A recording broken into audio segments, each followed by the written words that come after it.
Hey guys, welcome back to another Creative Tab tutorial. In this tutorial we're going to be in Photoshop creating something that you see on screen right now. Now all the images, there's two images, an image of a girl and an image of some parchment. The links to that are in the description, and there's two brush sets that I download and the links to that in the description as well. And don't worry, I'll show you how to load them into Photoshop, those brushes. So what you want to do is you want to dive on into Photoshop. Let me just delete this, I've already started. I'm going to create a new document actually, so no. If I go File, New, I like working 1920 by 1080 unless I'm restricted if I'm doing work for a client, but I normally work like this. I'm going to call it Watercolour Girl, and I'm going to click OK. Next, what I'm going to do is I'm going to drag in that parchment. So Control click, drag, and it doesn't matter if you stretch it out sideways because there's not a lot of detail in this. It's not as if it's a face, so we'd notice. And then hit Enter. Next, I'm going to go and get the picture of the girl, and I'm going to drag this in. I'm going to start scaling it, and if you can't see these scale options, just make sure Show Transform Controls is clicked. So I'm going to scale her and just put her around about by there and hit Enter. And then what I'm going to do, I'm going to take it to about 80%. And let's see what multiply looks like. Nah. Okay, let's go to normal. That's fine, yeah. Cool. So next, what I want to do is with this layer selected, I want to go to Filter, and then I'm going to click Filter Gallery by here. And once we're in here, I want to go first of all to Texture. I've got Dry Brush on for some reason. I want to come down to Texture and Texturizer, and give that a click and enable it, and just play around with the scaling until you get something that you like the look of. I think I like it quite subtle, so I'm going to turn the scaling quite down a bit. And the relief I'm going to keep around by here. Something like that I like. Yeah, so I'm going to click OK. So now this will have that sort of parchmenty look to it, and that looks kind of nice. Okay, next thing I'm going to do is I'm going to give this layer by here, I'm going to give it a mask, okay, and that's this icon down here. Okay, and then with this mask, this little icon by here selected, I'm going to hit Control or Command I, and that's going to hide it all. Now, if I were to get a brush, I'm going to get a normal brush first of all, and if I were to start painting white on here, so let's make my brush smaller, I'm painting it back in, but I want to paint it back in with those watercolor brushes, okay? So let's undo that. Now, mine are already loaded in here, okay? They're all down the bottom. But if you've just downloaded a zip file from Brush Easy, from the link in the description, all you need to do is right click and extract that, and you'll get what's called an ABR file.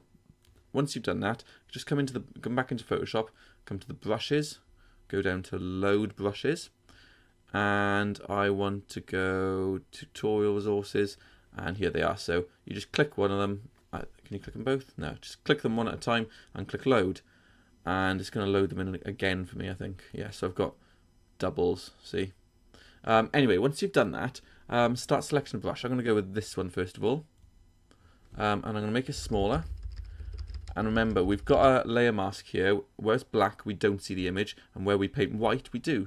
So make sure your brush is set to white, and you're painting on this, not the actual layer. Paint on a layer mask, and I'm just going to click down. And okay, we're starting to reveal it now, but I want to get that a little bit more center. So I'm going to come to here. Okay, so we've started building upon it. Next, I want to select another brush. Let's get this one, and go something like that.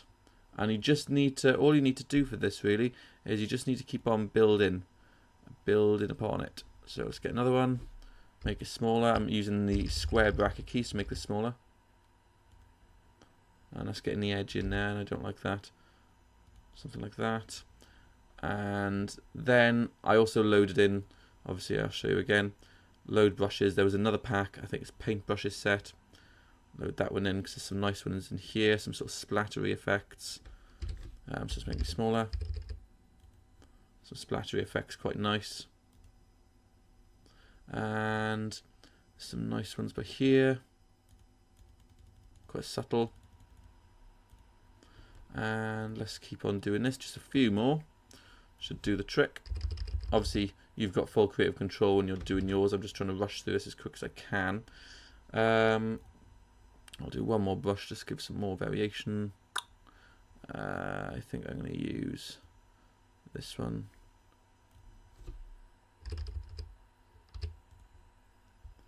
Maybe do it over here.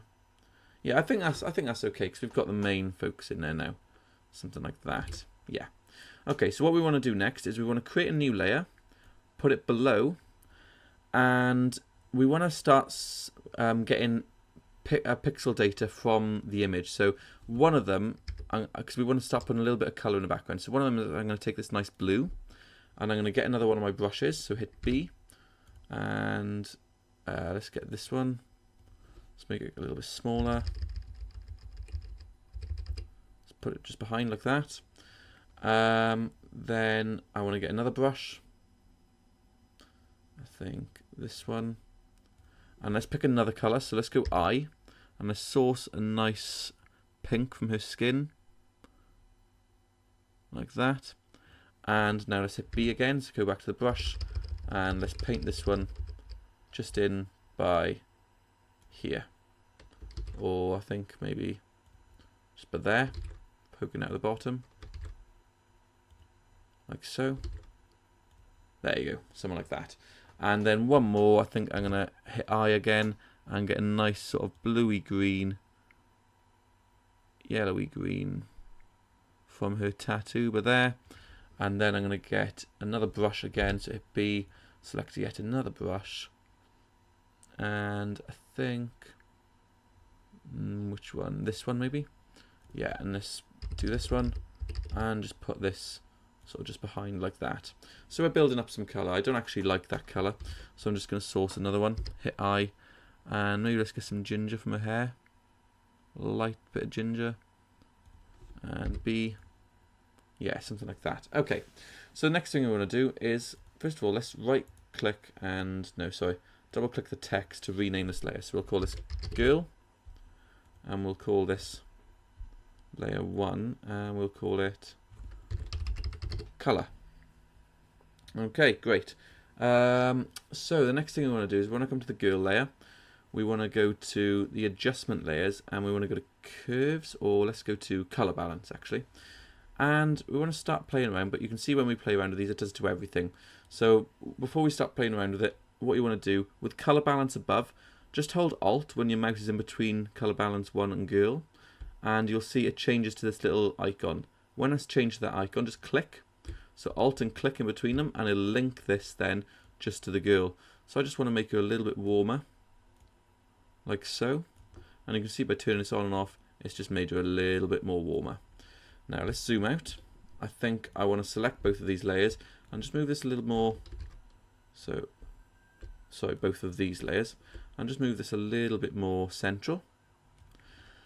And final thing is, let's get this, select the girl again, go to filter, come down to filter gallery, and then I want to go to artistic and dry brush. Okay, now play around with the settings. I want this to be as subtle as possible, so I put my brush detail all the way up. I don't think you can put it any higher, can you? No, you can't. It's got to be between 0 and 10. Brush size I take all the way down, and then texture I bring all the way down as well, and click OK. And it just makes it look now as if she is sort of watercolour painted. And then that's it. What you can do is, let's create a new layer, and we can create a vignette. So if we get our elliptical mask tool on this new layer and draw like that, what we can do then is get the paint bucket tool, get a black, and first of all Control or Command Shift I, and it'll invert our selection. Drop some black in here, and then Command or Control D to deselect. Then what we want to do is go to Filter, Blur with that layer selected, Gaussian Blur, and let's chuck this all the way up to like here. Click OK, and we can also take the opacity down to about 50. So it's just then a very, very, very subtle vignette, but that's completely up to you whether you want to do that. I think I might just leave it off. But yeah, that's the end of the tutorial. So I hope you guys picked up some cool techniques in this. Cheers for tuning in. Give us a comment, like, subscribe, whatever, and follow us on our social media as well, the Instagram, Facebook and Twitter. But cheers for tuning in, and I'll see you guys in another tutorial.